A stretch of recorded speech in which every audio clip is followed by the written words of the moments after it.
صاحب کا سوال ہے، کیا نبی کریم صلی اللہ علیہ وسلم کا سایہ تھا؟ دیکھیں، یہ بات بہت مشہور ہے اور اس کو بھی بہت زیادہ مبالغہ کے ساتھ پیش کیا جاتا ہے کہ حضور صلی اللہ علیہ وسلم کا سایہ نہیں تھا۔ جی، اس سلسلے میں گزارش یہ ہے کہ صحاح ستہ اور جتنی بھی متداول معروف کتب حدیث ہیں ان میں اس طرح کی کوئی صحیح حدیث موجود نہیں ہے کہ رسول اللہ صلی اللہ علیہ وسلم کا سایہ نہیں تھا۔ جی، ایک روایت ہے اور اسے نقل کیا علامہ جلال الدین سیوطی رحمہ اللہ تعالیٰ نے خصائص کبریٰ میں اور حکیم ترمذی کے حوالے سے۔ ایک تو امام ترمذی ہیں جن کی سنن ترمذی صحاح ستہ میں شامل ہے، ایک حکیم ترمذی ہیں وہ اس کے علاوہ ہیں، تو ان کے حوالے سے انہوں نے ایک روایت ذکر کی ہے کہ لم یکن یرا ظلہ فی الشمس ولا فی القمر، کہ آپ صلی اللہ علیہ وسلم کا نہ دھوپ میں سایہ نظر آتا تھا نہ چاندنی میں سایہ نظر آتا تھا۔ لیکن ایک بات تو یہ ہے کہ یہ روایت مرسل ہے، اور محدثین کی مرسل کا مطلب یہ ہے کہ اس میں صحابی کا واسطہ نہیں ہے اور سند متصل نہیں ہے، تو ایسی روایت محدثین کی ایک بڑی جماعت کے ہاں قابل قبول نہیں ہے۔ دوسری بات یہ ہے کہ اس میں ایک راوی ہیں جن کے اوپر یہ بھی الزام ہے کہ وہ جھوٹی حدیثیں گھڑتے تھے، اس لیے بعض محدثین نے اس حدیث کو موضوع اور منگرت قرار دیا ہے۔ سوال یہ ہے کہ اگر آپ صلی اللہ علیہ وسلم کا سایہ نہیں تھا تو صحابہ اکرام رضی اللہ تعالیٰ عنہم جن کو اللہ نے رسول اکرم صلی اللہ علیہ وسلم کی صحبت عطا فرمائی 13 سال مکہ مکرمہ کی زندگی میں اور 10 سال مدینہ منورہ کی زندگی میں، اور جو آپ پر ایسے جان نثار تھے اور ایسے محب صادق تھے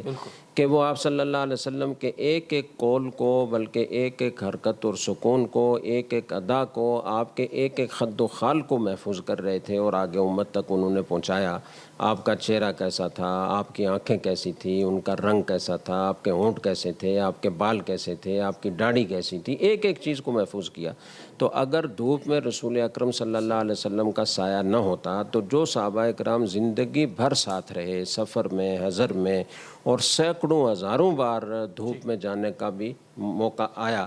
تو بہت بڑی جماعت نقل کرنے والی ہونی چاہیے تھی کہ آپ صلی اللہ علیہ وسلم کا سایہ نہیں تھا۔ لیکن میں نے عرض کیا کہ کوئی صحیح روایت اس بارے میں موجود نہیں ہے، اور جو ایک روایت پیش کی جاتی ہے وہ انتہائی ضعیف ہے یا موضوع اور من گھڑت ہے، لہٰذا یہ کہنا کہ آپ صلی اللہ علیہ وسلم کا سایہ نہیں تھا یہ بات درست نہیں ہے۔ اور آپ صلی اللہ علیہ وسلم کا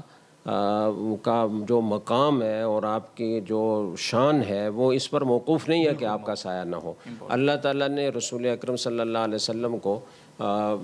بشر بنایا ہے، اور بشر کی جتنی صفات ہیں اور جتنے لوازم ہیں وہ آپ صلی اللہ علیہ وسلم کے ساتھ بھی تھے۔ آپ کو بھوک لگتی تھی، آپ کو پیاس لگتی تھی، آپ کھانا کھاتے تھے، آپ پانی پیتے تھے۔ مشرکین یہی اعتراض کرتے تھے کہ کیسے رسول ہیں، یاکل الطعام ویمشی فی الاسواق، یہ کھانا کھاتے ہیں، بازاروں میں جاتے ہیں، تو ایسا کیسے نبی ہو سکتا ہے؟ تو اس کا جواب یہی دیا گیا کہ ہم نے تم ہی میں سے نبی کو منتخب کیا ہے اور بشر ہی کو رسول بنا کر بھیجا ہے، تو لہٰذا بشر کے جتنے لوازم ہیں وہ آپ کے ساتھ لگے ہوئے ہیں۔ آپ کو جو نور فرمایا گیا ہے تو اس کا مطلب یہ نہیں ہے کہ آپ کا سایہ نہیں تھا۔ آپ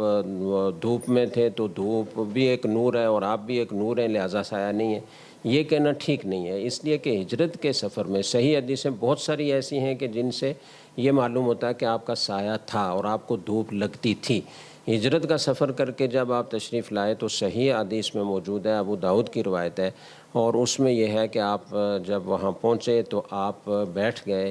خاموشی کے ساتھ، اور حضرت ابوبکر رضی اللہ تعالیٰ عنہ کھڑے رہے۔ تو جو لوگ اجنبی آتے تھے آپ صلی اللہ علیہ وسلم سے ملنے کے لیے اور استقبال کے لیے، تو وہ حضرت ابوبکر رضی اللہ تعالیٰ عنہ سے ملنے لگے یہ سوچ کر کہ رسول یہ ہیں۔ لیکن بعد میں جب دھوپ نکلی تو حضرت ابوبکر رضی اللہ تعالیٰ عنہ نے ایک چادر لے کر آپ پر سایہ کیا کہ آپ دھوپ سے محفوظ رہیں۔ تو اگر آپ نور تھے تو پھر دھوپ لگنے کا کوئی مطلب نہیں بنتا۔ تو اس وقت لوگوں کو پتہ چلا کہ رسول اکرم صلی اللہ علیہ وسلم یہ ہیں جو تشریف فرما ہیں، اور یہ جو کھڑے ہیں یہ حضرت ابوبکر صدیق رضی اللہ تعالیٰ عنہ ہیں۔ تو اس لیے یہ کہنا کہ آپ کا سایہ نہیں تھا یہ کسی صحیح روایت سے ثابت نہیں۔